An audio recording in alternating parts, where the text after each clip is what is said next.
Okay, just a titch, but nothing off the charts here. So if I draw this line across your toes, you can see how it goes a little bit right.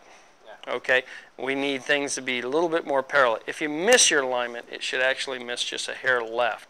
But when you set up to the golf ball, I always tell students you gotta have your right forearm under the left at setup. Now this is Stuart Appleby, probably one of my favorite mechanical swings. This, if you want to talk about, I'd rather have Jim Furyk's trophy room, but I would tell you Stuart Appleby's mechanics of his golf swing are just so good. You can see a little bit of his left forearm here. You set down with a very ramrod straight right arm. Now the reason a lot of people do that is because they're trying to be very level at setup. But it's impossible. Our right hand's further down the shaft. Your right shoulder is supposed to be lower than your left. And I also need that spine tilted. So the axis that you turn around is not vertical. It's tilted. It's tilted forward and it's tilted back 8 degrees. So spine angles are all good. We're going to soften up that right forearm so we look a little bit more like this over here on the left, okay? Key stuff for you there. Other thing, once we get you there, we're going to have that 5 to 8 degrees of body tilt here, right? I want you to be tilted back here about 5 to 8 degrees. And that's going to put your head right about here. Okay, so you will be far more behind the ball. And the ball will be a little more forward? A tad, just forward of center. Just forward of center. You can live with this. If you had a pitching wedge or something like that, I don't think I'd be worried about it. But, with a 7-iron or so, we got to get it a little different. Now, as you take the club back, you see how your body's trying to get a little more back behind the ball. Yeah. Okay? And I would say there's 2 things we're going to do. We're going to make sure that the hips rotate a little fuller. And we're going to make sure that this left shoulder gets fully behind the ball. Okay, so what I basically do is I hold your head and I grab your right hip and we work on making this turn like this. And I'll get you back to the top in a little bit better position. Now, when you say you feel like it's flipping, what you're really seeing here is that the club is still kind of trying to find its top position. Yeah. But your body's eager to get started. So you're kind of getting this buggy whip. The club's still going back, you're starting down with your body, and that puts you out of that sequence. But here's the biggest problem here. You're just too far ahead of the ball. My head's ahead of the ball. You're just too far beyond the ball, right? It's very difficult to put leverage on the ball when you're ahead of it. Okay, now like the lag, you got all the angles you need. Arms look good. Truthful positions coming into the ball are pretty good. Strike.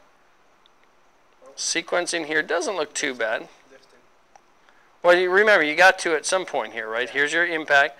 And I think what you're really trying to do is the movements you're seeing of your head and body right now, everything, you got to understand how fast this is taking place right now. Okay.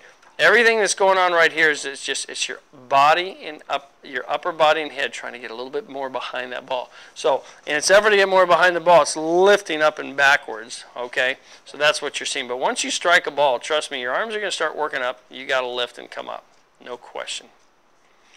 Okay, so as a whole, I think that there's a lot of good things there.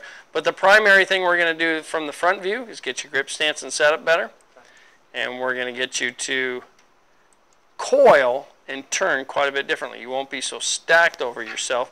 You have a little bit more of that look. Just a little bit more. That's going to help you be more behind the ball at impact. See, that's all you're trying to do there, Ferdinand. You're trying to get behind the ball. Your upper body's trying to go back, get back, because it knows it's so over the top of the ball. All right, for all good players, this is the key view right here on the right. What is our swing plane doing? Okay, take the club a little inwards, nothing off the charts yet, a little behindwards. Now everything's going to be a lift. Okay, so this is what I mean right here. I've got to synchronize this turn in your backswing, and we're not going to give up until we look more like this, and here's why. Everything I've learned about the golf swing is simply this. The better a person gets the club to the top, easier the downswing is. The more difficult and out of position they're in at the top of the swing, they've got to make compensations with a very limited amount of time.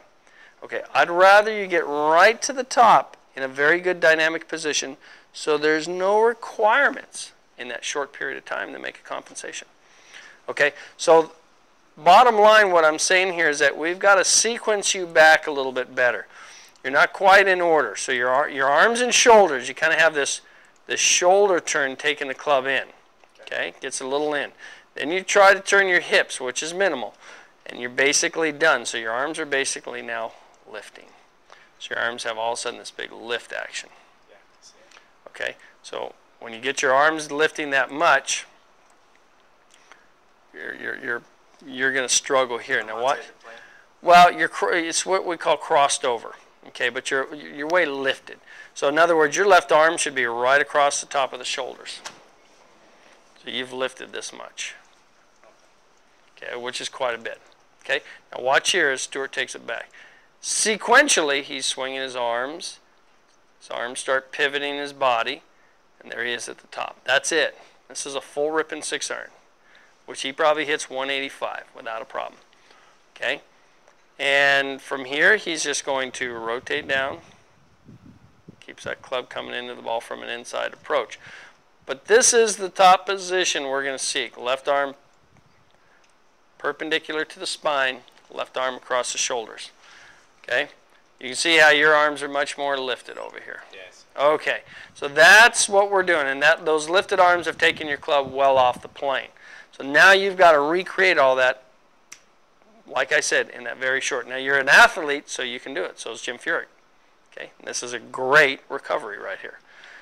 This is something I always tell students. We've got to get the club shaft lined back up with the right form, but we'll get it deeper back here.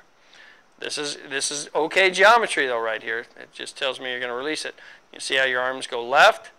Now watch what Stuart does as he comes into the ball. His arms swing down, back on that right form, but look how much more shaft he's still showing us, right? And that's because he's storing the angle. From here, he's going to really swing down line or up to that new turn shoulder plane. You'll see you swing, see how your hands drop and go left? Yeah. Okay. So we're going to work on sequentially getting you to the top better today. We're going to get you set up better today. And we're going to see where that leads us, and then that'll take, that's brick 1. I got to get that grip stance and set. The boring stuff is about as fun as picking out your socks in the morning, but I got to get it. Okay, and then as you go up to the top, we got to get that left arm across the shoulder. I'm going to give you some drills and little exercises you can do at home in front of a mirror, and it'll help you a ton. I do a lot of things in front of the mirror. I don't think Good. I'm doing it right then. Yeah. Well, I mean that's why you take lessons, right? To augment what you're trying.